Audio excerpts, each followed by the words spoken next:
أعوذ بالله من الشيطان الرجيم.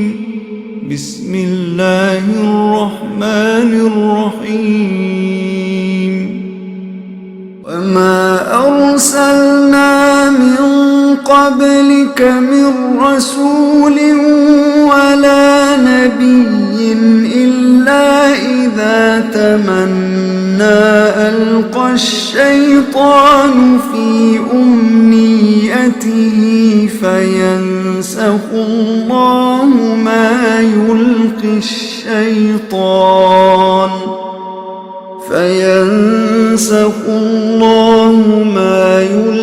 الشيطان ثم يحكم الله آياته والله عليم حكيم. ليجعل ما يلقي الشيطان فتنة للذين في قلوبهم مرض والقاسية قلوبهم وإن الظالمين لفي شقاق بعيد.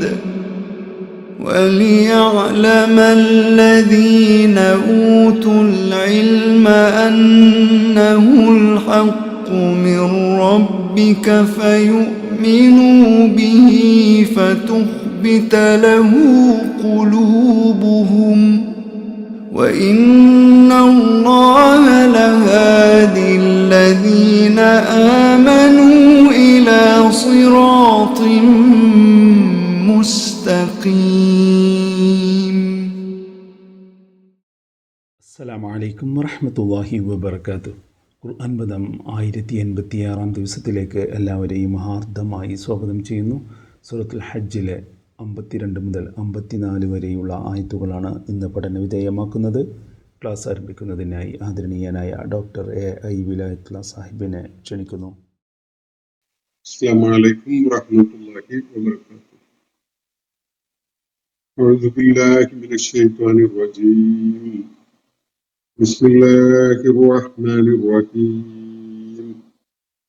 വമാ അർസൽനാ മിൻ ഖബ്ലിക മിൻ റസൂലിൻ വലാ നബിയ്യിൻ إلا إذا تمنى ألقى الشيطان في أمنيته فينسخ الله ما يلقي الشيطان ثم يحكم الله آياته والله عليم حكيم. ليجعل ما يلقي الشيطان فتنة للذين في قلوبهم مرض والقاسية قلوبهم وإن الظالمين لفي شقاق بعيد. وليعلم الذين أوتوا العلم أنه الحق من ربك فيؤمنوا به فتخبت له قلوبهم وإن الله لهادي الذين آمنوا إلى صراط مستقيم. صدق الله العلي العظيم. സൂറത്തുൽ ഹജ്ജിലെ 52 മുതൽ 54 വരെയുള്ള ആയത്തുകളാണ് ഞാൻ നിങ്ങളെ കേൾപ്പിച്ചിട്ടുള്ളത്.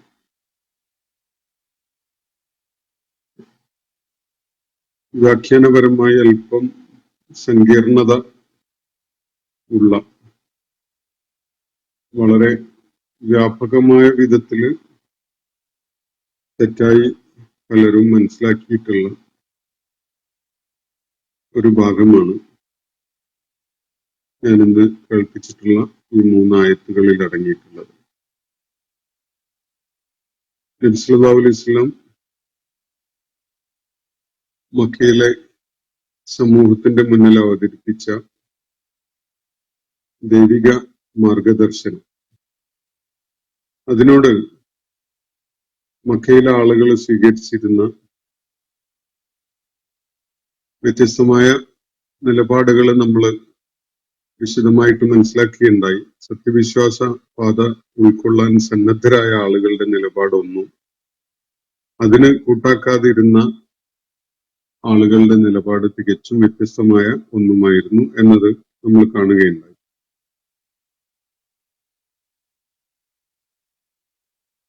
അത്തരം നിഷേധത്തിന്റെയും തിരസ്കാരത്തിന്റെയും ഒക്കെ സ്വരം കനപ്പെട്ടു വന്നപ്പോൾ വിശുദ്ധ ഖുർആന്റെ തന്നെ ആയാത്തുകളുടെ ഭാഗമായിക്കൊണ്ട് നബി സല്ലല്ലാഹു അലൈഹി വസല്ലം അവർക്ക് അള്ളാഹുവിന്റെ നടപടിയെക്കുറിച്ചുള്ള താക്കീത് നൽകുകയും ചെയ്തുകൊണ്ടിരുന്നു. അതിനോട് പ്രതികരിച്ചുകൊണ്ടാണ് നിഷേധികളായ ആളുകൾ പറയുകയുണ്ടായത്, നീ ഒത്തിരി കാലമായല്ലോ താക്കീത് ചെയ്തുകൊണ്ടിരിക്കുന്നു, മുന്നറിയിപ്പ് നൽകുന്നു, ആ ശിക്ഷ നിങ്ങൾ അർഹിക്കുന്നവരായിട്ടുണ്ടല്ലോ, ഈ പറയുന്നതാണ് കാര്യമെങ്കിൽ എന്തുകൊണ്ട് ആ ശിക്ഷ ഇങ്ങ് കൊണ്ടുവരുന്നില്ല എന്ന് ധൃതിപ്പെട്ടുകൊണ്ടുള്ള സംസാരമാണ് അവർ നടത്തിക്കൊണ്ടിരുന്നത്. ആ ഘട്ടത്തിലാണ് ഇന്നലെ നമ്മൾ വായിച്ച ആയത്തുകളിൽ അടങ്ങിയ ആശയം അള്ളാഹു അവരെ കേൾപ്പിക്കുന്നത്. പ്രവാചകരോട് അവരെ വിളിച്ചുകൊണ്ട് പറഞ്ഞ് അവരെ കേൾപ്പിക്കാൻ വേണ്ടി ആവശ്യപ്പെട്ട കാര്യമാണ്, ഇന്നമാ അന ലക്കും നദീറും മുബീൻ, നിശ്ചയമായിട്ട് ഞാൻ ഒരു താക്കീതുകാരൻ മാത്രമാണ്. സത്യവിശ്വാസം ഉൾക്കൊണ്ട ആളുകൾക്ക് തീർച്ചയായിട്ടും ആ മാർഗത്തിലുള്ള കർമ്മസരണിയിൽ നീങ്ങിയ ആളുകൾക്ക് തീർച്ചയായിട്ടും പാപമോചനവും വളരെ ആദരണീയമായ വിധത്തിൽ നൽകപ്പെടുന്ന ജീവിത വിഭവങ്ങളും ഉണ്ടാകും എന്നാണ് അവിടെ പറയുകയുണ്ടായത്. തുടർന്ന് അള്ളാഹുവിന്റെ ദൃഷ്ടാന്തങ്ങളെ വെല്ലുവിളിക്കുന്നവരായിക്കൊണ്ട് അവയെ പരാജയപ്പെടുത്താൻ അള്ളാഹുവിന്റെ സൂക്തങ്ങളെ തോൽപ്പിച്ചു കളയാം എന്ന വിധത്തില് പ്രയത്നിച്ചുകൊണ്ടിരിക്കുന്ന ആളുകൾ അവര് തീർച്ചയായിട്ടും നരകം ഏറ്റുവാങ്ങേണ്ടി വരുന്നവരായി മാറും എന്ന കാര്യം കൂടിയാണ് അവിടെ ജനങ്ങളെ കേൾപ്പിക്കാൻ വേണ്ടി നബി സല്ലല്ലാഹു അലൈഹി വസല്ലമയോട് അള്ളാഹു ആവശ്യപ്പെടുകയുണ്ടായത്. എന്ന് പറഞ്ഞാൽ ഈ നടപടികളൊന്നും കൊണ്ടുവരേണ്ട ആള് നബി സല്ലല്ലാഹു അലൈഹി വസല്ലം അല്ല. അള്ളാഹുവിന്റെ റിസാലത്ത് ജനങ്ങളിൽ എത്തിക്കുക എന്ന ദൗത്യമാണ് താൻ ചുമതലപ്പെടുത്തപ്പെട്ടിട്ടുള്ളത്. അതിലടങ്ങിയിട്ടുള്ള താക്കീതുകളും മുന്നറിയിപ്പുകളും ഒക്കെ അള്ളാഹുവിന്റെ സമയക്രമം അനുസരിച്ച് അള്ളാഹുവിന്റെ ഹിക്മത്ത് അനുസരിച്ച് നടപ്പിലാക്കപ്പെടും എന്ന കാര്യം അറിയിക്കുക മാത്രമാണ് നബി സല്ലല്ലാഹു അലൈഹി വസല്ലമയെ സംബന്ധിച്ചിടത്തോളം സാധ്യമായത് എന്നാണ് അവിടെ പറഞ്ഞു വെച്ചതിന്റെ ചുരുക്കം. പക്ഷെ നിങ്ങൾ അതിനോട് എടുക്കുന്ന വ്യത്യസ്തമായ നിലപാടുകളുടെ അടിസ്ഥാനത്തിലായിരിക്കും നിങ്ങളുടെ പരിണതി. ഉദാഹരണത്തിന് സത്യവിശ്വാസം ഉൾക്കൊള്ളുകയും ശരിയായ കർമ്മങ്ങളുമായി മുന്നോട്ട് പോവുകയും ചെയ്യുന്ന ആളുകൾ തീർച്ചയായിട്ടും അവർക്ക് പാപമോചനമുണ്ട്, അവർക്ക് ആദരണീയമായ വിധത്തിലുള്ള ജീവിത വിഭവങ്ങളും നൽകപ്പെടുന്നതാണ്. എന്നാൽ അള്ളാഹുവിന്റെ സൂക്തങ്ങളെ പരാജയപ്പെടുത്താൻ വ്യഗ്രത കാണിച്ചുകൊണ്ട് പ്രയത്നിച്ചുകൊണ്ടിരിക്കുന്ന ആളുകൾ അവരെ നരകം ഏറ്റുവാങ്ങുന്നതാണ് എന്നാണ് ഇവിടെ പറഞ്ഞു വെച്ചതിന്റെ ചുരുക്കം. ഈ പാപമോചനവും ഈ ജീവിത വിഭവങ്ങളും നൽകുന്നതും നബി സല്ലല്ലാഹു അലൈഹി വസല്ലം അല്ല, നരക അവകാശികളായിട്ട് ചിലരെ മാറ്റുന്നതും നബി സല്ലല്ലാഹു അലൈഹി വസല്ലം അല്ല. ഈ കാര്യം അറിയിക്കുക എന്ന ദൗത്യമാണ് നബി സല്ലല്ലാഹു അലൈഹി വസല്ലം നിർവഹിക്കുന്നത്. ഈ ഓരോരുത്തരുടെയും പരിണിതിയും ആഖിബത്തും ഒക്കെ നിർണയിക്കുന്നത് അത് അള്ളാഹു അവന്റെ മശീഅത്ത് പ്രകാരം കൈകാര്യം ചെയ്യുന്ന വിഷയമാണ് എന്നാണ് പറഞ്ഞു വന്നതിന്റെ ചുരുക്കം. അതിനെ തുടർന്ന് ഇന്ന് നമ്മൾ വായിച്ചു വെച്ചിരിക്കുന്ന 3 ആയത്തുകൾ, വമാ അർസൽനാ മിൻ ഖബ്ലിക മിർ റസൂലിൻ വലാ നബിയ്യിൻ, പറയുന്ന കാര്യം നബി സല്ലല്ലാഹു അലൈഹി വസല്ലമയെ അഭിസംബോധന ചെയ്തുകൊണ്ടാണ് ഈ വാചകം. വമാ അർസൽനാ മിൻ ഖബ്ലിക, പ്രവാചകരെ താങ്കൾക്ക് മുമ്പ് നാം അയക്കുകയുണ്ടായിട്ടില്ല, മിർ റസൂലിൻ, ഒരു റസൂലിനെയും ഒരു ദൂതനെയും, വലാ നബിയ്യിൻ, ഒരു പ്രവാചകനെയും ഒരു നബിയെയും അയക്കുകയുണ്ടായിട്ടില്ല. നബിയും റസൂലും തമ്മിലുള്ള വ്യത്യാസം നേരത്തെ നമ്മൾ പിന്നിട്ട സൂറത്തുകളിൽ അവയിലെ ആയത്തുകൾ പഠിക്കുന്നതിനിടയിൽ വ്യക്തമായി മനസ്സിലാക്കിയതാണ്. റിസാലത്ത് ഒരു പ്രത്യേകമായ വ്യത്യസ്തമായ ഒരു സന്ദേശവുമായിട്ട് വരുന്ന ഒരു പ്രവാചകനാണ് റസൂൽ എന്ന മർത്തബയിലുള്ളത്. ദൈവിക വെളിപ്പാടുകൾ ലഭിച്ചുകൊണ്ട് തനിക്ക് മുമ്പ് വന്ന അല്ലെങ്കിൽ തന്റെ സമകാലികനായിട്ട് വന്ന ഒരു പ്രവാചകന്റെ ദൗത്യം പൂർത്തീകരിക്കുന്നവനായി കൊണ്ടുവരുന്ന ഒരു പ്രവാചകനാണ് ഈ നബി എന്ന പേരിൽ പരാമർശിക്കപ്പെടുന്നത്. അതില് പദവിയില് റസൂൽ എന്നതാണ് ഉയർന്നു നിൽക്കുന്നത്. ചുരുക്കി പറയുമ്പോൾ അതാണ്. മൂസ അലൈഹിസ്സലാം റസൂലാണെങ്കിൽ മൂസ അലൈഹി ഇസ്ലാമിന്റെ കാലത്ത് തന്നെ അദ്ദേഹത്തിനോടൊപ്പം ദൗത്യം നിർവഹിക്കാൻ അള്ളാഹു നിയോഗിച്ചയച്ചിരുന്ന ആളാണ് അദ്ദേഹത്തിന്റെ ജ്യേഷ്ഠ സഹോദരൻ ഹാറൂൻ അലൈഹിസ്സലാം. അദ്ദേഹം നബി ആയിരുന്നു എന്ന് നമുക്ക് കാണാൻ കഴിയും. മൂസ അലൈഹി ഇസ്ലാം റസൂലും ഹാറൂൻ അലൈഹിസ്സലാം നബിയുമായിട്ടാണ് പരിഗണിക്കപ്പെടുക. അപ്പോ മൂസ അലൈഹി ഇസ്ലാമാണ് ഒരു റിസാലത്തുമായിട്ട് വരുന്നത്. അദ്ദേഹത്തിന്റെ സഹായി ആയിക്കൊണ്ടും അല്ലെങ്കിൽ അദ്ദേഹത്തിന്റെ ആ ദൗത്യം പൂർത്തീകരിക്കാൻ വേണ്ടി ദൈവികമായി നിയോഗിക്കപ്പെട്ട വെളിപാടുകൾ ലഭിച്ചിരുന്ന സന്ദേശവാഹകൻ തന്നെയാണ് ഹാറൂൻ അലൈഹിസ്സലാം. അപ്പോ അതിന്റെ പദവിയിൽ ചെറിയ വ്യത്യാസമുണ്ട് എന്നത് നമ്മൾ നേരത്തെ മനസ്സിലാക്കിയിട്ടുള്ളതാണ്. അപ്പൊ നബി സല്ലല്ലാഹു അലൈഹി വസല്ലമയോട് അള്ളാഹു പറയുന്നത്, പ്രവാചകരെ, താങ്കൾക്ക് മുമ്പ് ഒരു റസൂലിനെയും ഒരു നബിയെയും നാം നിയോഗിച്ചയക്കുകയുണ്ടായിട്ടില്ല. ഇല്ല ഇദാ തമന്ന, അദ്ദേഹം അഭിലേഷിക്കുന്ന ഒരു സന്ദർഭം ഉണ്ടാകുമ്പോൾ, അദ്ദേഹം ഒരു കാര്യം അഭിലേഷിക്കുന്നു, അങ്ങനെ വരുമ്പോ അൽഖ ശൈത്വാനു ഫി ഉമ്നിയതിഹി, അദ്ദേഹത്തിന്റെ ആ അഭിലാഷത്തില്, അദ്ദേഹത്തിന്റെ ഉമ്നീയത്തില് പിശാച്, ശൈത്താൻ ഒരു ഇടങ്കോലിടുന്ന ഒരു സംഭവം ഉണ്ടായിട്ടല്ലാത്ത, ശൈത്താൻ ഒരു കൈകടത്തലിന് ശ്രമിക്കും എന്നതാണ് ഇവിടെ സൂചിപ്പിക്കുന്ന കാര്യം. നിയോഗിക്കപ്പെട്ട അയക്കപ്പെട്ട പ്രവാചകന്മാര്, അവര് റസൂൽ എന്ന പദവിയിലുള്ളവരായാലും നബി എന്ന പദവിയിലുള്ളവരായാലും ഇവരൊക്കെ തന്നെയും ദൗത്യ നിർവഹണം നടത്തുന്ന ഘട്ടത്തില് അവരുടെ പ്രയത്നത്തിൽ പിശാച് കൈകടത്തല് നടത്തുക എന്നത് അതിന്റെ സ്വാഭാവികമായിട്ട് തന്നെ നടക്കുന്ന ഒരു കാര്യമാണ് എന്നാണ് അള്ളാഹു ഇവിടെ സൂചിപ്പിക്കുന്നത്. അവരുടെ പ്രയത്നങ്ങളിൽ പിശാച് ഇടപെട്ടുകൊണ്ടേയിരിക്കും. പിശാച് അതിൽ കയറി കൈകടത്തൽ നടത്താനോ ഇടങ്കോലിടാനോ ഒക്കെയുള്ള പല ശ്രമങ്ങളും നടത്തും. അങ്ങനെ ഒരു ശ്രമം പിശാചിന്റെ ഭാഗത്ത് നിന്നുണ്ടാകാത്ത വിധത്തിൽ ഒരു പ്രവാചകനും ഒരു ദൈവിക ദൂതനും താങ്കൾക്ക് മുമ്പ് ഉണ്ടായിട്ടില്ല എന്നാണ് അള്ളാഹു ഇവിടെ നടത്തുന്ന ഒരു പ്രസ്താവന. എന്നിട്ട് പറയുന്നത് സുമ്മ യുഹ്കിമുല്ലാഹു ആയാത്തിഹി, എന്നാൽ അതിനെ തുടർന്ന് അള്ളാഹു തന്റെ സൂക്തങ്ങളെ, തന്റെ ആയാത്തുകളെ സുഭദ്രമാക്കുന്നു, അത് ഹിക്മത്ത് തികഞ്ഞതാക്കി മാറ്റുന്നു. വല്ലാഹു അലീമുൻ ഹക്കീം, നിശ്ചയമായിട്ടും അള്ളാഹു ജ്ഞാനിയാണ്, സർവജ്ഞാനിയാണ്, അതുപോലെ അള്ളാഹു യുക്തിജ്ഞനുമാണ്. അതുകൊണ്ട് തന്നെ പിശാചിന്റെ ഈ കൈകടത്തലുകളും ഇടങ്കോലിടലുകളും ഒന്നും ഫലപ്രദമാവുകയില്ല, ഫലം ചെയ്യുകയില്ല. പിശാചി ശ്രമിച്ചുകൊണ്ടേയിരിക്കും.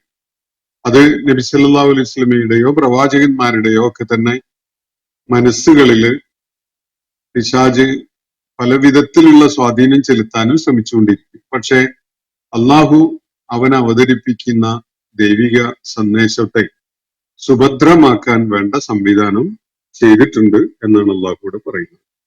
എന്തിനാണത്? ഇങ്ങനെ പിശാച് എല്ലാറ്റിലും കയറി ഇടപെടുന്നത്? പിശാചിന് ഏതായാലും മനുഷ്യനെ വഴിപഴപ്പിക്കുന്ന ഒരു ഏർപ്പാട് ഉണ്ടല്ലോ. പക്ഷെ അതിന് സമാന്തരമായിട്ട് മനുഷ്യരെ സന്മാർഗത്തിലൂടെ ചലിപ്പിക്കുന്നതിന് വേണ്ടിയാണ് പ്രവാചകന്മാർ അയക്കപ്പെടുന്നത്.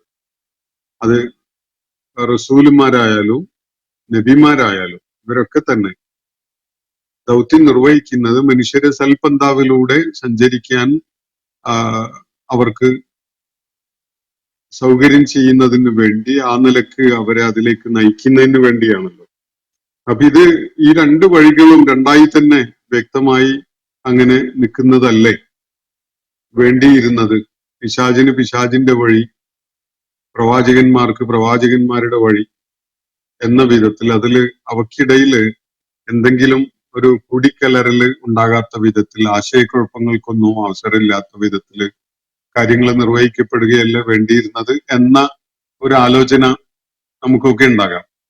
മനസ്സിലാക്കേണ്ട അടിസ്ഥാനപരമായ ഒരു കാര്യം, പിശാചിനെ അള്ളാഹു സൃഷ്ടിച്ചിരിക്കുന്നത് തന്നെ മനുഷ്യ ജീവിതത്തിലെ ചാഞ്ചല്യങ്ങള് ഉണ്ടാകുന്നതിനും മനുഷ്യന് പരീക്ഷണമാകുന്നതിനും വേണ്ടിയാണ്. വളരെ തെളിമയുള്ള രണ്ട് പാത, ഒന്ന് ഇരുട്ടും മറ്റത് വെളിച്ചവും, ഒന്ന് സത്യവും മറ്റേ അസത്യവും, അത് ഏത് അന്ധതയോടുകൂടി കാര്യങ്ങളെ സമീപിക്കുന്ന ആൾക്ക് പോലും തിരിച്ചറിയാനും ഉൾക്കൊള്ളാനും പറ്റുന്ന വിധത്തില് ആണ് എങ്കിൽ അതിൽ വലിയ പരീക്ഷണമൊന്നും അടങ്ങിയിട്ടുണ്ടാവില്ല. പരിശ്രമങ്ങളിലൂടെ സ്വന്തം ബുദ്ധിപരമായ ദൈക്ഷണികമായ കഴിവുകളെ പ്രയോജനപ്പെടുത്തിക്കൊണ്ട് മാത്രമേ ഒരാൾക്ക് സത്യം സത്യമായിട്ട് ബോധ്യപ്പെടുകയും അസത്യം അസത്യമായിട്ട് തിരിച്ചറിയുകയൊക്കെ ചെയ്യാൻ സാധിക്കുകയുള്ളൂ എന്ന വിധത്തിലാണ് അള്ളാഹു കാര്യങ്ങളെ വെച്ചിരിക്കുന്നത്. അതുകൊണ്ട് ആശയക്കുഴപ്പം ഉണ്ടാവാൻ അവസരം ഉണ്ടാവും. സത്യസന്ധതയുള്ളവര് ആ ആശയക്കുഴപ്പത്തിൽ ചെന്ന് ചാടൂല. അവർക്ക് അതിനെ വേർതിരിച്ച് കാണാൻ സാധിക്കും. ഇരുട്ടും വെളിച്ചവും വ്യക്തമായിട്ട് അവർക്ക് മനസ്സിലാക്കാൻ സാധിക്കും. ഞാൻ പലപ്പോഴും സൂചിപ്പിച്ചിട്ടുള്ള ഒരു സംഗതിയാണ് പിശാച്, ശൈത്വാൻ മനുഷ്യ ജീവിതത്തിൽ ഇടപെടുന്നത്. അങ്ങേയറ്റം ഖുർആൻ പരാമർശിക്കുന്ന വിധത്തില് നമ്മള് ശൈത്താനി റജീം എന്ന് പറയാറുണ്ടല്ലോ. അങ്ങനെ ആട്ടിയകറ്റപ്പെടുന്ന, വെറുക്കപ്പെടുന്ന, അല്ലെങ്കിൽ ശപിക്കപ്പെട്ട ഒരുവന്റെ ദുർമുഖവുമായിട്ടല്ല പിശാച് നമ്മുടെ ജീവിതത്തിലേക്ക് കടന്നു വരിക. നമുക്ക് വളരെ വേണ്ടപ്പെട്ട ഒരാളായിട്ട്, നമുക്ക് ഒഴിച്ചു നിർത്താൻ കഴിയാത്ത ഒരാളായിട്ട്, നമുക്ക് കണ്ണുകളിൽ പിൻവലിക്കാൻ പറ്റാത്ത ഒരു കാഴ്ചയായിട്ടൊക്കെയാണ് പിശാച് വരിക. ആ വിധത്തിലാണ് മനുഷ്യനെ പിശാച് പ്രലോഭിപ്പിച്ചുകൊണ്ടിരിക്കുക. അപ്പോ പിശാചിന്റെ പ്രലോഭനം ഉണ്ടാകുമ്പോ അത് വളരെ മോഹനമായതായിട്ടാണ് പ്രത്യക്ഷത്തില് ആളുകൾക്ക് അനുഭവപ്പെടുക. അപ്പൊ ഇവിടെ പ്രവാചകന്മാര് മനുഷ്യർക്കുള്ള മാർഗദർശനവുമായി വന്ന ഘട്ടങ്ങളിലും അവിടെയും പിശാച് കയറി കളിക്കുന്നുണ്ട്. അവിടെയും ലലാലത്തിലേക്ക് പോകാനുള്ള ഒരു ഇടം അവശേഷിക്കുന്നുണ്ട്. ബുദ്ധി കൊണ്ട് അള്ളാഹു മനുഷ്യർക്ക് നൽകിയിട്ടുള്ള സകല ദൈക്ഷണികമായ കഴിവുകളെയും പ്രയോജനപ്പെടുത്തിക്കൊണ്ട് ബുദ്ധിപരമായ സത്യസന്ധതയോടുകൂടി കാര്യങ്ങളെ സമീപിക്കുന്നവർക്ക് മാത്രമാണ് സൽപന്താവിലൂടെ സഞ്ചരിക്കാൻ സാധിക്കുക. അതാണ് അതിന്റെ വസ്തുത. അതിലും പരീക്ഷണം അടങ്ങിയിട്ടുണ്ട് എന്നർത്ഥം. വിശാലമായ, നേരത്തെ ഞാൻ പലപ്പോഴും സൂചിപ്പിച്ചിട്ടുള്ള വിധത്തില് വളരെ വികൃതമായ, വെറുപ്പുളവാക്കുന്ന, നമ്മളെ ഭയപ്പെടുത്തുന്ന ഒരു രൂപമാണ് പിശാചിനുള്ളതെങ്കിൽ, ആ വിധത്തിലാണ് പിശാച് നമ്മളെ പ്രലോഭിപ്പിക്കുന്നതെങ്കിൽ എനിക്ക് തോന്നുന്നില്ല മനുഷ്യരിൽ ആരെങ്കിലും പിശാചിന്റെ ആളായി മാറുന്നു. അങ്ങനെ ഉണ്ടാവില്ല. മനുഷ്യരാരും പിശാചിന്റെ അനുയായിയാകാൻ പ്രലോഭിതരാവില്ല. മറിച്ച് നമുക്ക് വളരെ വേണ്ടപ്പെട്ട, നമുക്ക് ഒരിക്കലും കൈവിട്ടു പോകാൻ നമ്മളെ മനസ്സ് അനുവദിക്കാത്ത വിധത്തിലുള്ള ഒരു സംഗതിയൊക്കെ ആയിട്ടാണ്, അല്ലെങ്കിൽ ഒരാള്, ഒരു ആശയം, ഒരു നേട്ടം ഒക്കെ ആയിട്ടാണ് പിശാച് മനുഷ്യർക്കിടയിൽ പ്രവർത്തിച്ചുകൊണ്ടിരിക്കുക. അപ്പോ കൃത്യമായിട്ട് അള്ളാഹു വിശുദ്ധ ഖുർആനിൽ പലയിടത്തും സൂചിപ്പിച്ച വിധത്തില് 2 കണ്ണുകൾ നമുക്ക് അള്ളാഹു നൽകിയിട്ടുണ്ട്, 2 ചുണ്ടുകളും നാവും നൽകിയിട്ടുണ്ട്, വിശാലമായ 2 വഴികളും തുറന്നു വെച്ചിട്ടുണ്ട്. ഇതിനെ പ്രയോജനപ്പെടുത്തിക്കൊണ്ട് ഹജ്ജിന്റെ മാർഗം കണ്ടെത്തുക എന്നത് ഏത് മനുഷ്യനെ സംബന്ധിച്ചിടത്തോളവും അവന്റെ മുന്നിൽ നിർവഹിക്കപ്പെടേണ്ട, അവന്റെ ദൈക്ഷണികമായ കഴിവുകളെ പ്രയോജനപ്പെടുത്തിക്കൊണ്ട് നിർവഹിക്കേണ്ട ഒരു കാര്യമാണ് എന്നതാണ് പറഞ്ഞു വന്നതിന്റെ ചുരുക്കം. എന്നിട്ട് നബി സല്ലല്ലാഹു അലൈഹി വസല്ലമയുടെ അള്ളാഹു പറഞ്ഞതിലേക്ക് നമുക്ക് മടങ്ങി വരാം. പ്രവാചകരെ, താങ്കൾക്ക് മുമ്പ് ഒരു റസൂലിനെയും ഒരു നബിയിനെയും നാം നിയോഗിച്ചയക്കുകയുണ്ടായിട്ടില്ല. ഇല്ലാ ഇദാ തമന്ന, അദ്ദേഹം ചില കാര്യങ്ങൾ അഭിലേഷിക്കുന്നു. ഈ തമന്ന എന്ന വാക്കിന് വേറെ ഒരു അർത്ഥവും പ്രാധാന്യപൂർവം തന്നെ ചൂണ്ടിക്കാണിക്കപ്പെടുന്നുണ്ട്. അത് തമന്ന എന്ന് പറഞ്ഞാൽ പാരായണം ചെയ്തു എന്ന അർത്ഥത്തിൽ, അങ്ങനെ ഒരു അർത്ഥം ഈ വാക്കിന് സൂചിപ്പിക്കപ്പെടുന്നുണ്ട്. അപ്പോ ആ റസൂലോ നബിയോ ദൈവിക ദൃഷ്ടാന്തങ്ങള്, ദൈവിക സൂക്തങ്ങള് അവതരിപ്പിക്കപ്പെട്ടത് പാരായണം ചെയ്യുമ്പോൾ അൽഖ ശൈത്താനു ഫീ ഉംനിയതി, അദ്ദേഹത്തിന്റെ ആ പാരായണത്തില് ഈ പിശാച് ചില ഇടങ്കോലിട്ട് കളയും, പിശാച് ചില കൈകടത്തലുകൾ നടത്തിക്കളയും. എന്ന് പറഞ്ഞാൽ പിശാച് അതിനുള്ള ഒരു ശ്രമം നടത്തും. ഇത് എല്ലാ പ്രവാചകന്മാരുടെയും ദൗത്യ നിർവഹണത്തിന്റെ ഭാഗമായിട്ട് അവരുടെ മുന്നിൽ അവർക്കുള്ള ഒരു വെല്ലുവിളിയായിട്ട് തന്നെ ഉണ്ടായിരുന്ന ഒരു കാര്യമാണ്. പിശാചിനെ അകറ്റി നിർത്തിക്കൊണ്ട് ദൗത്യ നിർവഹണം നടത്തുക എന്നതാണ് റസൂലുമാരും നബിമാരും ഒക്കെ ചെയ്യേണ്ടിയിരിക്കുന്നത്. നമ്മൾ ഇത്തരം ചില പൈശാചികമായ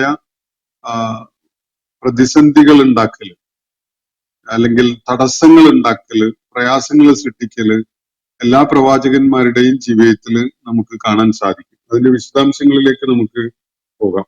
അതിന്റെ മുമ്പ് ഈ ആയത്തുകൾ വളരെ പ്രാഥമികമായ തലത്തിൽ ഞാൻ വിശദീകരിച്ച് മുഴുവനാക്കാം. ഫയൻസഖുല്ലാഹു മാ യുൽഖി ശൈത്താനു. അപ്പൊ പിശാച് എന്താണോ കൈകടത്തലായിട്ട് അങ്ങനെ നടത്തുന്നത്, അക്കാര്യത്തില് ആ സംഗതിയെ അള്ളാഹു മായ്ച്ചു കളയുന്നു. സുമ്മ യുഹ്കുമുല്ലാഹു ആയാത്തിഹി. എന്നിട്ട് തന്റെ ആയാത്തുകളെ അള്ളാഹു സുഭദ്രമാക്കുന്നു, അതിനെ ഹിക്മത്തുള്ളതാക്കുന്നു, യാതൊരു ന്യൂനതയും ഇല്ലാത്ത വിധത്തില് ഭദ്രമായ ആശയങ്ങൾ അടങ്ങിയിട്ടുള്ളതാക്കി മാറ്റുന്നു. വല്ലാഹു അലീമുൻ. അങ്ങനെ അള്ളാഹു ചെയ്യുന്നതിന്റെ കാരണം അള്ളാഹു സർവജ്ഞാനിയാണ്, അവനറിയാം. അവനൊരായത്ത് അവതരിപ്പിച്ചു കഴിഞ്ഞാൽ എന്തൊക്കെ പൈശാചികമായ ആശയക്കുഴപ്പങ്ങള് അത് കാരണമായിട്ട് പിശാച് മനുഷ്യർക്കിടയിൽ ഉണ്ടാക്കിയെടുക്കുമെന്ന്. ഒരായത്ത് അവതരിപ്പിച്ചു കഴിഞ്ഞാൽ പ്രത്യക്ഷത്തിൽ അള്ളാഹു പറഞ്ഞതിന്റെ, വെളിപ്പെടുത്തിയതിന്റെ എഴുതാപ്പുറങ്ങൾ പലതും വായിച്ചു വന്നുകൊണ്ട് അതിലൂടെ മനുഷ്യരെ വഴിപിഴപ്പിക്കുന്ന ഒരു വളരെ സമഗ്രമായ ഒരു പ്രയത്നം പിശാച് നിർവഹിക്കുന്ന കാണാൻ സാധിക്കും. അള്ളാഹുവിന് മുൻകൂട്ടി അറിയാം പിശാച് ഏതൊക്കെ വിധത്തിലാണ് ദൈവികമായ ദൃഷ്ടാന്തങ്ങളെ, ദൈവിക സൂക്തങ്ങളെ മാറ്റിമറിക്കാനും അതിന്റെ വായനയിൽ ഇടപെട്ടുകൊണ്ട്, അതിന്റെ അർത്ഥകൽപ്പനയിൽ ഇടപെട്ടുകൊണ്ട് അതിന്റെ സന്ദേശത്തെ തകർത്തു കളയാനും ശ്രമിച്ചുകൊണ്ടിരിക്കുക എന്നത് അള്ളാഹുവിനെ നന്നായിട്ട് അറിയാം. അതുകൊണ്ട് അതിനെ നേരിടാനുള്ള ഹിക്മത്തുള്ളവൻ കൂടിയാണ് അള്ളാഹു. അള്ളാഹു ജ്ഞാനി മാത്രമല്ല, അള്ളാഹു ഹക്കീമും കൂടിയാണ്. എന്ന് പറഞ്ഞാൽ അവന്റെ ജ്ഞാനം കൊണ്ട് പിശാച് ലക്ഷ്യമിടുന്ന കാര്യങ്ങളെ അവൻ അറിയാൻ കഴിയുന്നു. അവന്റെ ഹിക്മത്ത് കൊണ്ട് അതിനെ തടയിടാനും അവന് സാധിക്കുന്നു.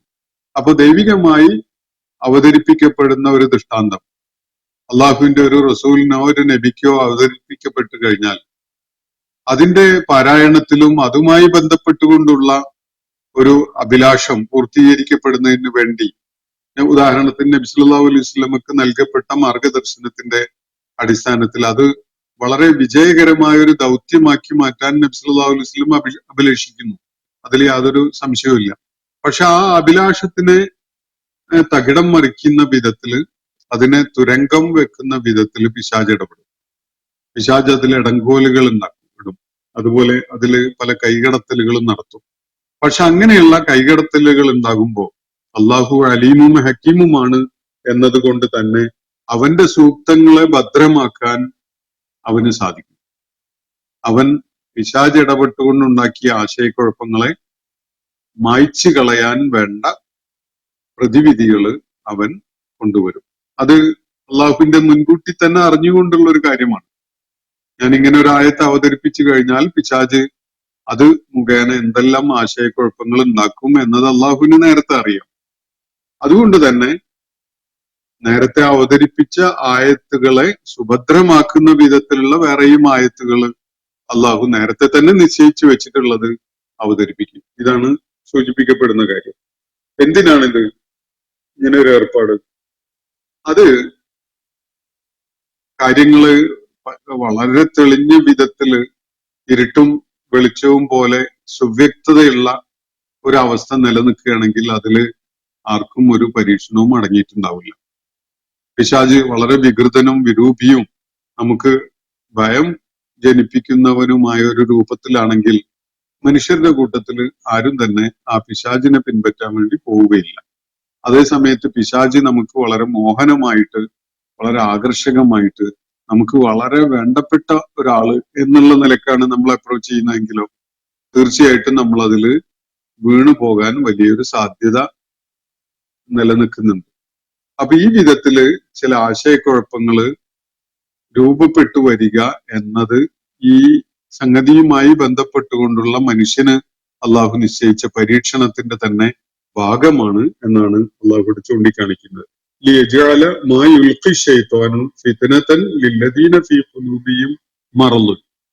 ഹൃദയങ്ങളിൽ രോഗബാധയുള്ള കാപട്യത്തിന്റെയോ സംശയത്തിന്റെയോ സന്ദേഹത്തിന്റെയോ ഒക്കെ രോഗബാധയുള്ള ആളുകളുടെ കാര്യത്തില് പിശാച് ഇങ്ങനെ ഇട്ടുകൊടുക്കുന്ന ഈ സംഗതി, പിശാച് നടത്തുന്ന ഈ കൈകടത്തലുകൾ, അത് അവർക്കൊരു പരീക്ഷണമായിട്ട് മാറും. നമുക്കറിയാം, സത്യവിശ്വാസ പാതയിലേക്ക് വന്ന ആളുകൾ തന്നെ പിൽക്കാലത്ത് പല ആശയക്കുഴപ്പങ്ങളിലും അകപ്പെട്ടുകൊണ്ട് അവര് വിശ്വാസം നഷ്ടപ്പെട്ടവരായും ഏറ്റവും അയുക്തിപരമായ വിധത്തിൽ പെരുമാറുന്നവരായും മാറുന്നത് നമ്മുടെ കൺമുന്നിൽ തന്നെ പലപ്പോഴും കാണുന്ന ഒരു കാഴ്ചയാണ്. അപ്പോ ആ പരീക്ഷണത്തിൽ അങ്ങനെ ഒരാൾ പരാജയപ്പെടുന്നു എന്നാണ് അതിന്റെ സൂചന. അപ്പൊ ഇതില് പരീക്ഷണം തീർച്ചയായിട്ടും ഓരോ വ്യക്തിയുടെയും കാര്യത്തിൽ അയാളുടെ സത്യസന്ധത, അയാളുടെ ബുദ്ധിപരമായ കമ്മിറ്റ്മെന്റ്, അയാളുടെ ആത്മാർത്ഥത തുടങ്ങിയ കാര്യങ്ങൾ പരീക്ഷിക്കപ്പെടാതെ സത്യമാർഗം ഉൾക്കൊണ്ടുകൊണ്ട് ഒരാൾക്ക് മുന്നോട്ട് പോവുക എന്നത് സാധ്യമല്ല. പരീക്ഷണം വളരെ കടുത്തതായിരിക്കും, നമ്മളുടെ ചെറുത്തുനിൽപ്പ് കടുത്തതാകുന്നതിനനുസരിച്ച്. പ്രവാചകന്മാര് നേരിട്ട പരീക്ഷണങ്ങള് സാധാരണ മനുഷ്യര് നേരിട്ട പരീക്ഷണങ്ങളെക്കാളൊക്കെ വളരെ കടുപ്പമുള്ളതായിരുന്നു എന്നത് നമ്മൾ ഇബ്രാഹിം അലൈഹിസ്ലാമിന്റെ ജീവിത പരിസരത്തൂടെ കടന്നുപോയപ്പോ വളരെ കൃത്യമായിട്ട് മനസ്സിലാക്കിയിട്ടുള്ള കാര്യമാണ്. അവരെ സംബന്ധിച്ചിടത്തോളം പരീക്ഷണം വളരെ കടുത്തതാണ് എന്നത് കൂടി നമ്മൾ മനസ്സിലാക്കിയിട്ടുള്ള കാര്യമാണ്. അപ്പോ പിശാച് ദൈവിക സൂക്തങ്ങളുടെ കാര്യത്തിൽ പല ആശയക്കുഴപ്പങ്ങളും ഉണ്ടാക്കും, പല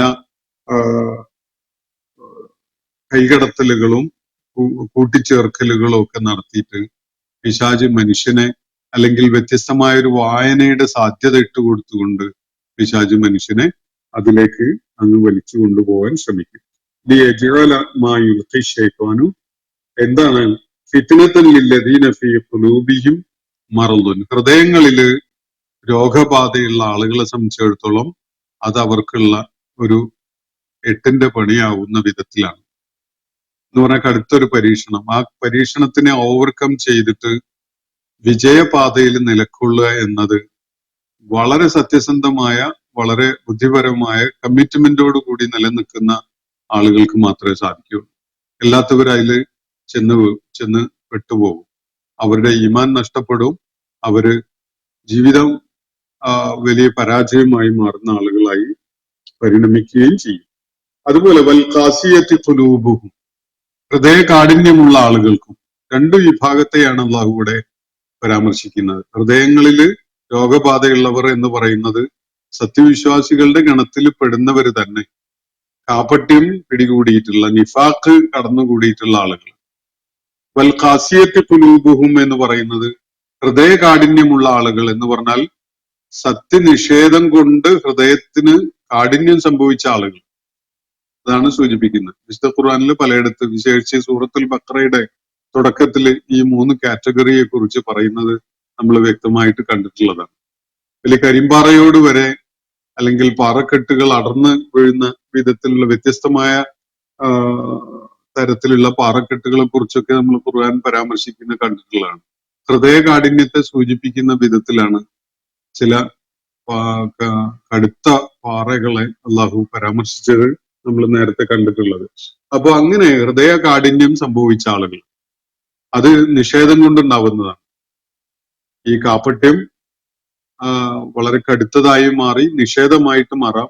ഇനി അതല്ലാതെ തന്നെ കാപട്യത്തിന്റെ വഴിയിലൂടെ അല്ലാതെ തന്നെ ഖാസിയത്ത് ഖുലൂബായി മാറുന്ന ആളുകൾ തുടക്കം മുതൽ തന്നെ നിഷേധത്തിന്റെ വളരെ മുരടൻ നിലപാട് മാത്രം എടുത്തുകൊണ്ട് ഈ പറയുന്ന കാര്യങ്ങളിൽ വല്ല കഴമ്പും ഉണ്ടാവുന്നെന്ന് കേട്ട് നോക്കാൻ പോലും സന്നദ്ധല്ലാത്ത വിധത്തിലെ നിലപാടെടുക്കുന്ന ആളുകൾ, ഇവരെയൊക്കെ സംബന്ധിച്ചിടത്തോളം ഇത് പിശാച് അതിലേക്ക് ഇട്ടുകൊടുക്കുന്ന സംഗതി, പിശാച് നടത്തുന്ന കൈകടത്തലുകൾ, പിശാച് സൃഷ്ടിക്കുന്ന ആശയക്കുഴപ്പങ്ങൾ, ഇതൊക്കെ വലിയ പരീക്ഷണമായിട്ട് മാറുന്നതിന് വേണ്ടിയാണ് അള്ളാഹു അത് വെച്ചിട്ടുള്ളത് എന്ന്. എല്ലാവരും സത്യവിശ്വാസ പാതയിലൂടെ അങ്ങ് സഞ്ചരിച്ച് വിജയം വരിക്കണം എന്നതല്ല അള്ളാഹുവിന്റെ പദ്ധതി.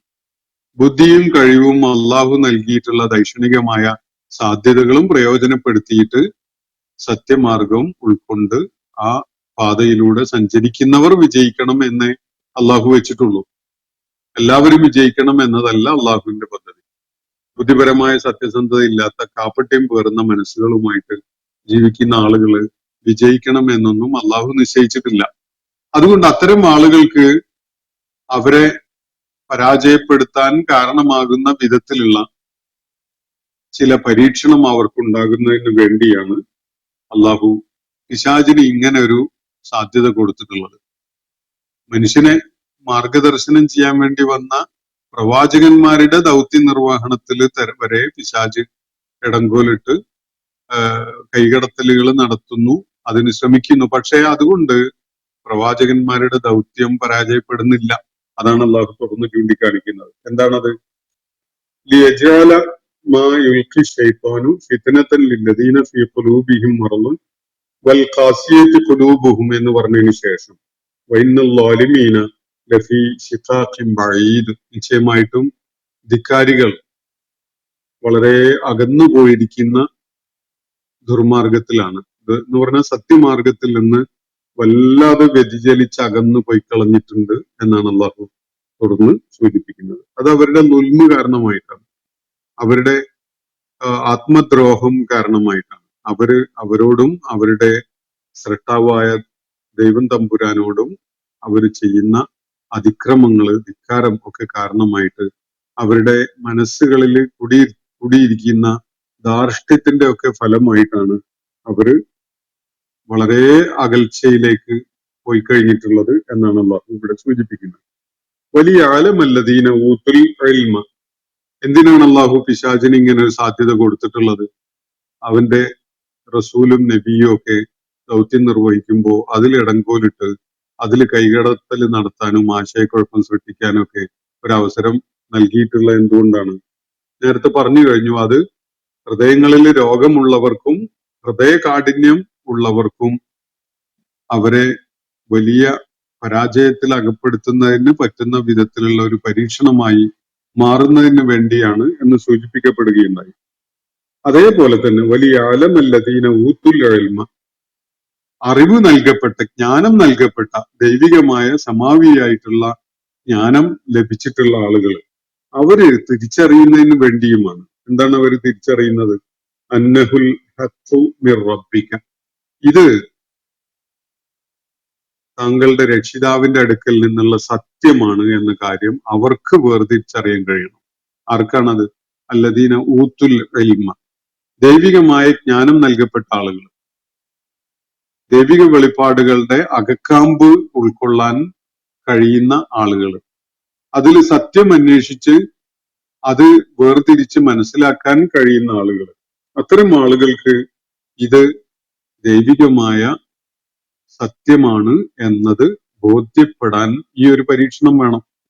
പരീക്ഷണം ഇല്ലാത്ത ഒരു സംഗതിയും ബോധ്യമായി മാറുകയില്ല. നമ്മൾ ഒരു തത്വം ഉൾക്കൊണ്ടു കഴിഞ്ഞാൽ അതിന്റെ പ്രായോഗികത പരീക്ഷിക്കപ്പെടുമ്പോഴാണ് അത് തികഞ്ഞ ബോധ്യമായി മാറുക.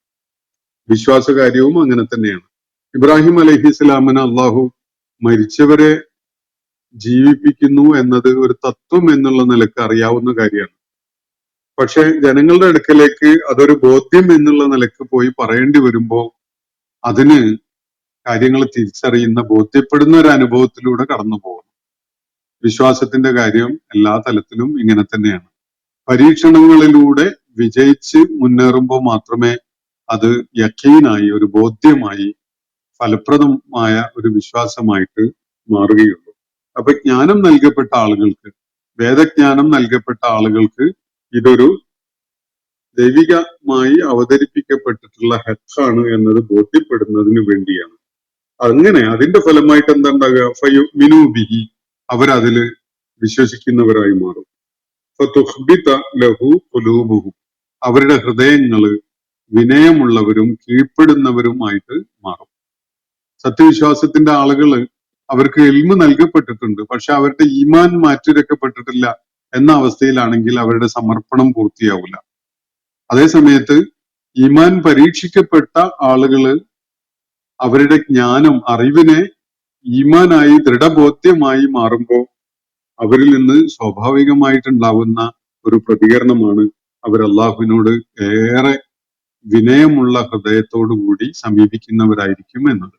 ഫതുഖ്ബിത ലഹു ഖുലൂബുഹും, അവരുടെ ഹൃദയങ്ങള് അവന് വണക്കവും കീഴ്പ്പെടലും വിധേയത്വവും കാണിക്കുന്നവയായി മാറും അവരുടെ ഹൃദയങ്ങൾ. അങ്ങനെ ആവണമെങ്കിൽ അവർക്ക് ഇങ്ങനെ ഒരു പരീക്ഷണം ഉണ്ടാവണം. അതിനു വേണ്ടി കൂടിയാണ് നാം പിശാചിന് ഇങ്ങനെ ഒരു സാധ്യത നൽകിയിട്ടുള്ളത്. വൈനല്ലാഹ ലഹാദി ലദീന ആമനു ഇലാ സിറാത്തിൻ മുസ്തഖീം. നിശ്ചയമായിട്ടും അള്ളാഹു സത്യവിശ്വാസം ഉൾക്കൊണ്ട ആളുകളെ, ഈമാൻ ഏറ്റുവാങ്ങിയ ആളുകളെ ശരിയായ മാർഗത്തിൽ, ചൊവ്വായ മാർഗത്തിലേക്ക് നയിക്കുന്നവൻ തന്നെയാണ്. അപ്പോ മനസ്സിൽ കളങ്കമില്ലാത്ത, ഹക്കിനെ ഹക്കായി മനസ്സിലാക്കാനും അത് സ്വീകരിക്കാനും സന്നദ്ധതയുള്ള, മനസ്സിൽ കാപട്യമോ അല്ലെങ്കിൽ നിരാശമോ ഒന്നും പേറാത്ത ആളുകൾ, അവരുടെ കാര്യത്തിൽ അള്ളാഹു തീർച്ചയായിട്ടും അവരെ സിറാത്തുൽ മുസ്തഖീമിലേക്ക് തന്നെ നയിക്കും. അവരെത്ര തന്നെ പരീക്ഷണങ്ങളിലൂടെ കടന്നു പോവേണ്ടി വന്നാലും അള്ളാഹു അവരെ സിറാത്തുൽ മുസ്തഖീമിലേക്ക് തന്നെ, ഏറ്റവും ചൊവ്വായ മാർഗത്തിലേക്ക് തന്നെ നയിക്കും. അപ്പൊ മുസ്ലിം കുടുംബങ്ങളിലെ ചില ചെറുപ്പക്കാര് നല്ല കുട്ടിക്കാലത്തൊക്കെ വളരെ ഗംഭീരമായിട്ട് സത്യവിശ്വാസ പാതയിൽ ഉണ്ടായിരുന്നവര് സ്വന്തമായിട്ട് കാര്യങ്ങൾ ആലോചിച്ച് തീരുമാനിക്കാൻ അവസരം ആയി വന്ന ഘട്ടത്തില് വഴി വിട്ടുപോകുന്ന, മറ്റൊന്നിലേക്ക് നീങ്ങുന്ന ഒരു കാഴ്ച ഉണ്ടാകുമ്പോൾ അതോ ശരിയായ സത്യവിശ്വാസികൾ വഴിപിഴപ്പിക്കപ്പെടുകയല്ലേ എന്നൊക്കെ നമുക്ക് തോന്നും. അപ്പൊ അള്ളാഹു അക്കാര്യത്തിലാണ് ഇവിടെ വളരെ കൃത്യമായ ഒരു ധാരണ നമുക്ക് പകർന്നു തരുന്നത്. അള്ളാഹു ഒരിക്കലും തന്നെ ഹൃദയത്തിൽ ഈമാനുള്ള ഒരാള് ദുർമാർഗത്തിലേക്ക് പോകാൻ അവസരം കൊടുക്കുകയില്ല. അതേ സമയത്ത് ഹൃദയത്തിൽ ഈമാൻ ഉണ്ടോ ഇല്ലേ എന്നത് തീർച്ചയായിട്ടും അള്ളാഹു പരീക്ഷിക്കും. അപ്പോ മുതിർന്നു വരുന്ന ഒരാള് താൻ ഒരു മുഅ്മിനാവണോ, ഒരു മുനാഫിഖ് ആവണോ, ഒരു കാഫിർ ആവണോ എന്ന ഒരു തീരുമാനം എടുക്കേണ്ടി വരുന്ന ഒരു ഘട്ടം എത്തും. ആ ഘട്ടത്തിലാണ് യഥാർത്ഥത്തിൽ അയാൾ എന്താണ് എന്ന് തീരുമാനിക്കപ്പെടുക. അയാള് നല്ല ബാപ്പാന്റെ മോനായതുകൊണ്ട് കാര്യമില്ല. അയാൾക്ക് സ്വതന്ത്രമായി അയാളുടെ ബുദ്ധി കൊണ്ട്, കഴിവുകളൊക്കെ വിനിയോഗിച്ചുകൊണ്ട് ഒരു തീരുമാനം എടുത്തൊരു നിലപാട് സ്വീകരിക്കേണ്ടി വരുന്ന ഒരു ഘട്ടം വരുമ്പോ അയാൾ ബുദ്ധിപരമായ സത്യസന്ധതയോടുകൂടി കാര്യങ്ങളെ സമീപിക്കുകയും ശരിയായ ഹക്ക് തെരഞ്ഞെടുക്കാൻ വേണ്ടിയുള്ള ശ്രമം നടത്തുകയും ചെയ്യുന്നുണ്ടോ, തീർച്ചയായിട്ടും അയാളെ അള്ളാഹു സിറാത്തുൽ മുസ്തഖീമിലേക്ക് നയിക്കും. എന്നാൽ എത്ര നല്ലൊരു മനുഷ്യന്റെ അല്ലെങ്കിൽ നല്ലൊരു കുടുംബത്തിലെ അംഗമായാൽ പോലും, ഒരു മാതാപിതാക്കളൊക്കെ വളരെ സത്യമാർഗത്തിൽ മുന്നേറിയ ആളുകളായിരുന്നാൽ പോലും, മക്കള് ഈ ഒരു ചോദ്യം അവരുടെ മുന്നിൽ വരുന്ന ഘട്ടത്തില് സത്യസന്ധതയോടുകൂടിയാണോ അതിനെ സമീപിക്കുന്നത്, തീർച്ചയായിട്ടും അള്ളാഹു അവരെ സിറാത്തുൽ മുസ്തഖീമിലേക്ക് നയിക്കും. അതല്ല എങ്കിൽ സത്യസന്ധത ഇല്ലാത്ത ചില സ്വാർത്ഥ താല്പര്യങ്ങള്, ചില കുടിലമായ ചിന്തകള് ഒക്കെയാണ് അവരെ സ്വാധീനിക്കുന്നത് എങ്കിൽ, അല്ലെങ്കിൽ ഭൗതികമായ ചില താല്പര്യങ്ങളാണ് അവർക്ക് പ്രലോഭനമായിട്ട് കൂടെയുള്ളത് എങ്കിൽ, തീർച്ചയായിട്ടും അത് അവർക്ക് പരീക്ഷണമായി മാറും. അത് അവരെ വിജയത്തിലേക്ക് എത്തിച്ചു കൊള്ളണം എന്നില്ല.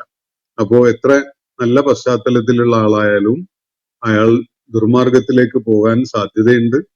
എത്ര ദുർമാർഗത്തിന്റെ പശ്ചാത്തലത്തിലുള്ള ആളായാലും ബോധം ഉണരുന്ന കാലത്ത് അയാൾക്ക് കണ്ണു തുറക്കാൻ അവസരം ഉണ്ടാവുമ്പോൾ ബുദ്ധിപരമായ സത്യസന്ധതയോടുകൂടി കാര്യങ്ങളെ സമീപിക്കുന്ന ആളാണെങ്കിൽ തീർച്ചയായിട്ടും അയാൾക്ക് വിജയത്തിന്റെ മാർഗത്തിലേക്ക് എത്താനും സാധിക്കും.